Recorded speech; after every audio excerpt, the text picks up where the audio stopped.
In today's video, I'm going to teach you how to manage Trello board users and permissions.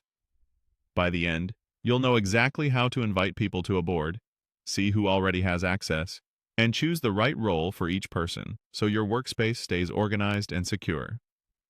Start by opening your web browser and heading to your favorite search engine. Type Trello into the search bar, then click the official Trello website in the results. If you prefer, you can go directly to the site by entering the address into the URL bar. If you're prompted to sign in, do that first so you can access your boards.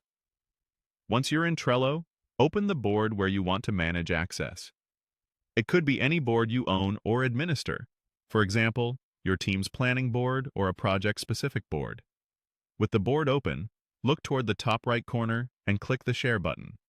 This is your control center for inviting people and adjusting their permissions. In the Share panel, you can add new members. Type the person's email address or search by their Trello username if that appears. Double-check that you've got the right person, then click Share or Invite to send the invitation. They'll receive an email or in-app notification to join the board. If you're inviting several people, it can help to paste their addresses carefully to avoid typos, especially when onboarding a larger team.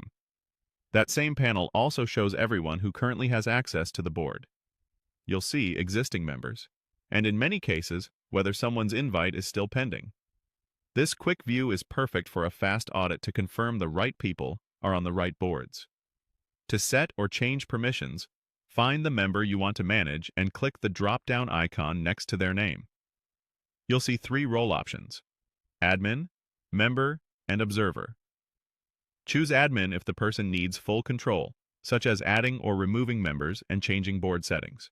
This role should be limited to trusted owners or project leads because it grants powerful access. Choose Member for everyday collaborators who need to create, edit, and move cards. This is the standard role for most contributors. Choose Observer for read-only access, which is helpful for stakeholders who need visibility without the ability to change content. Keep in mind, Observer is available with premium plans only. That's it. Invite, review, and assign the right role, and your Trello board will stay both productive and protected.